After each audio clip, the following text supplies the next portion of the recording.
How can your faith overcome the world? This is what we talked about at the conference from the last video that we were talking about. So Maureen, who's better at explaining things, obviously is gonna explain what this conversation is about and why we think it's important and relevant. Maureen? So, actually, we didn't even come up with this topic of conversation ourselves.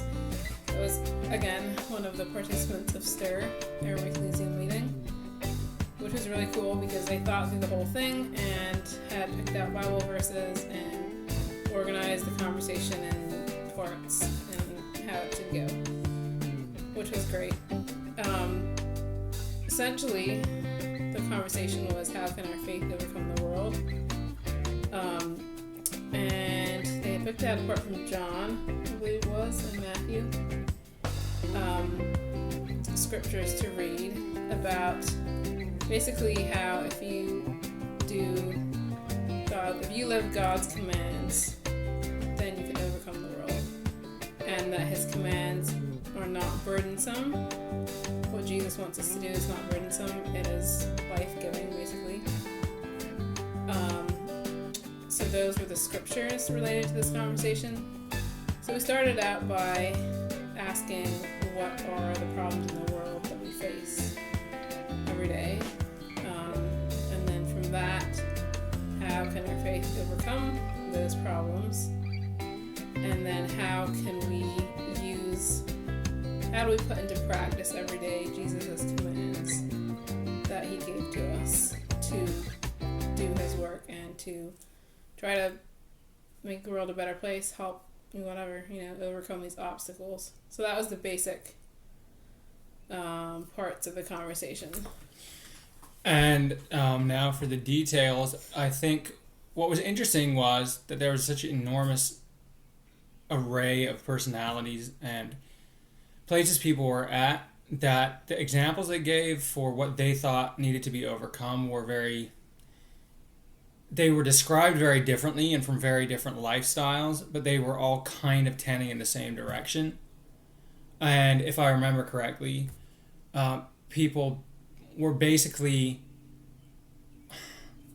people want more. They want to be on a solid foothold, or they basically were talking because they feel like almost alone in many struggles, and they want to not be alone.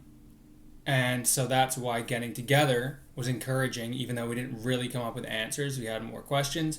But just the fact that they knew that all of us, and we all knew that everyone was like searching for that answer or whatever of how to overcome whatever the problem is, be it addiction, that was something that was mentioned, hatred, some like very broad things like hatred and greed, and then some more specific things like drug abuse and abuse in the home or financial problems.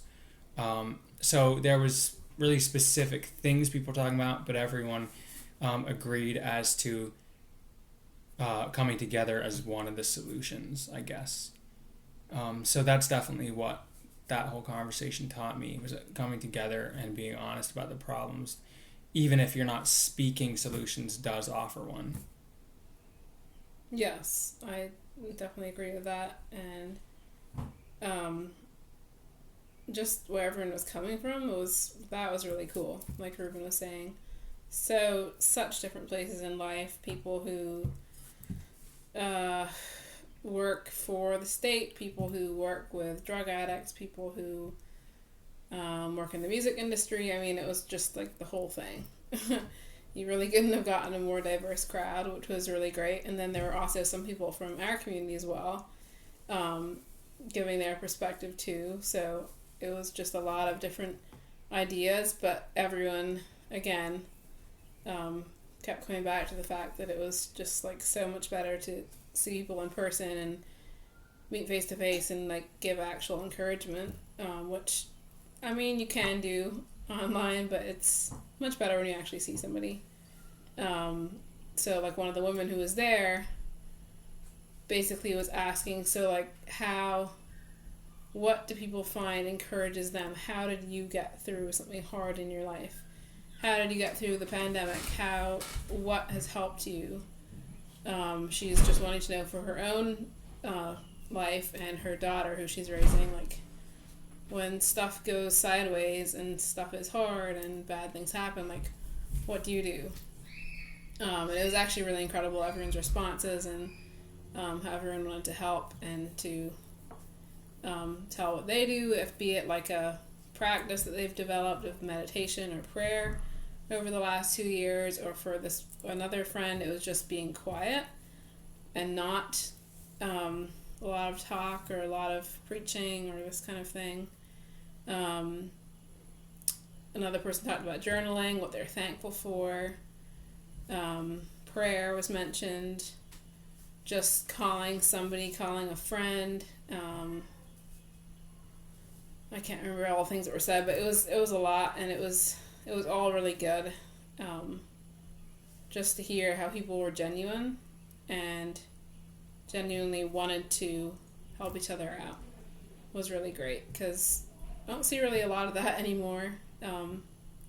Obviously, I know there's lots of people in the world who, practice their faith and want to do the best they can. It's just really great when you actually see it in action.